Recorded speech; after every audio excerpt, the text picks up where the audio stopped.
So he turned to Muawiyah and said, أعتقها فإنها مؤمنة. Free her because she is a believer. A believer in Allah, as Allah actually is. He used that criterion. Her awareness that Allah was not mixed up in His creation, part and parcel of His creation, He used that to confirm the correctness of her faith. So not enough just to say, I believe there is no God worthy of worship but Allah.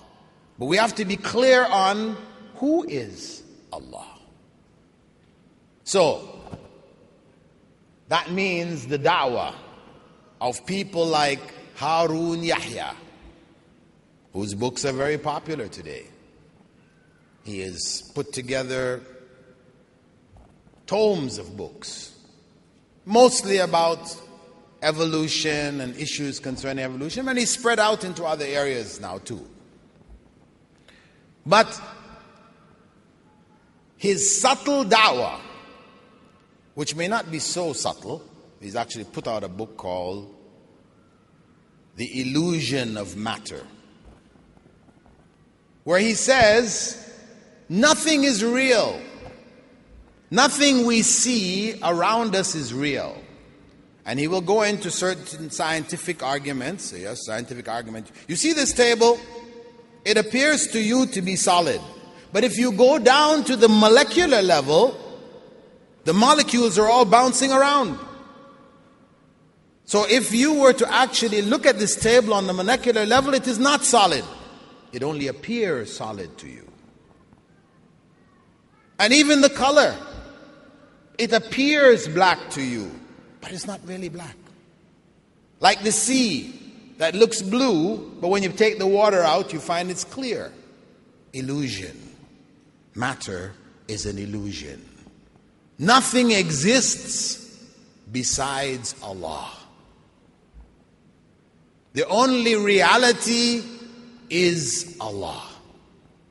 And as he said, that was the teachings of my great master Shaykh, Shaykh al-Akbar.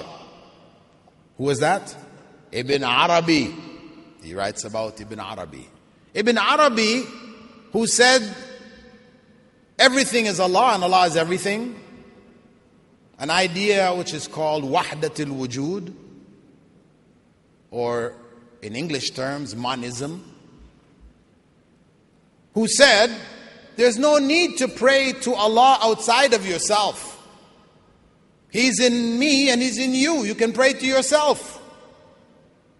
And so, the majority of scholars of his time and after his time said, this man is a heretic.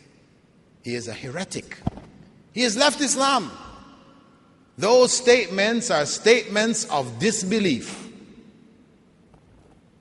And Harun Yahya is saying he is Shaykh al-Akbar, the greatest Shaykh, who also claimed for himself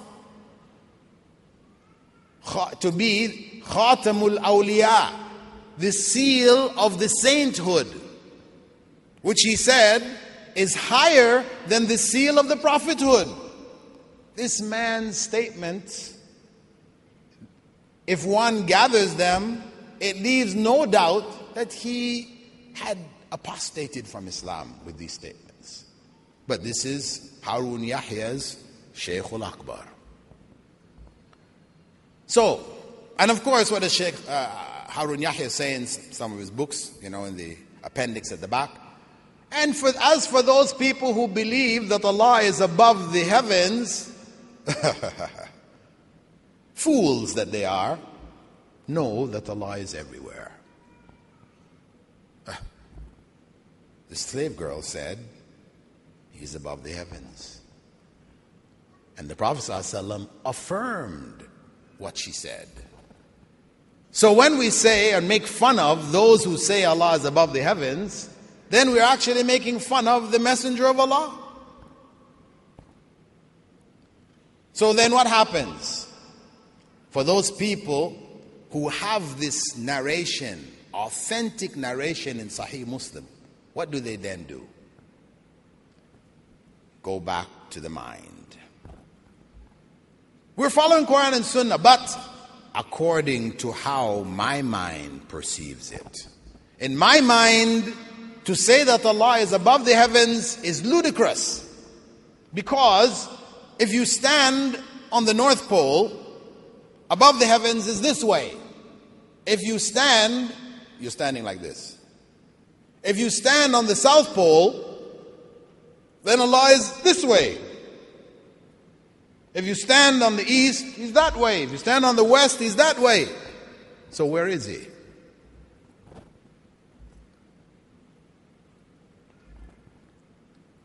So the Prophet ﷺ couldn't have said that. But it's there in Sahih Muslim. Well, perhaps this hadith is da'if. It's weak. You know about weak hadiths? Yeah, we know about weak hadiths. But how do you determine when a hadith is weak? Is it just because it doesn't agree with what you think? Is that how we determine weak hadiths? When it goes against your logic? Yes.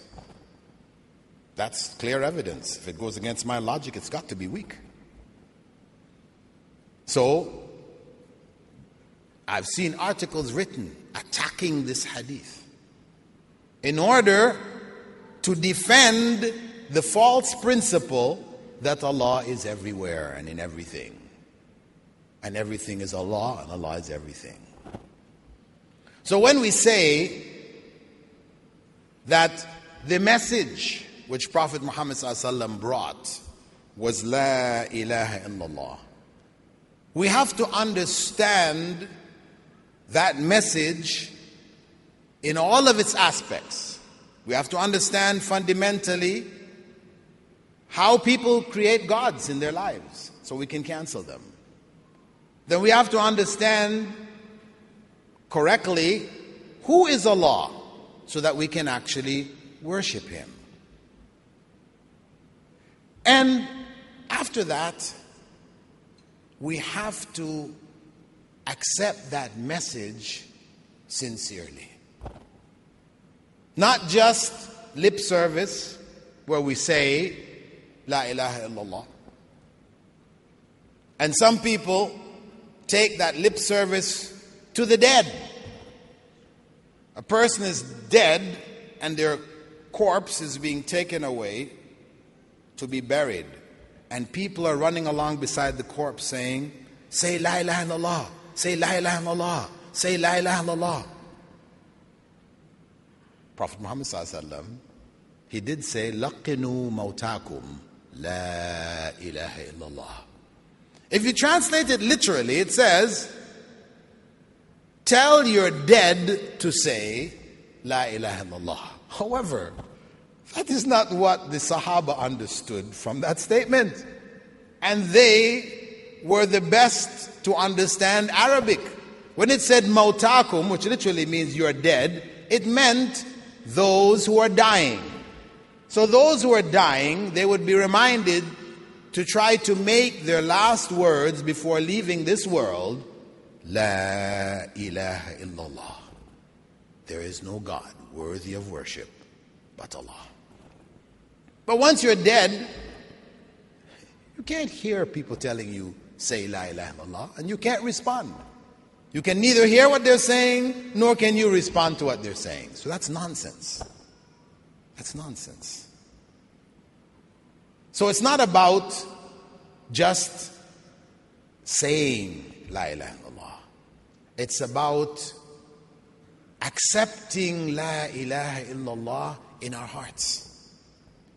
That it truly goes into our hearts and then becomes manifest in our actions.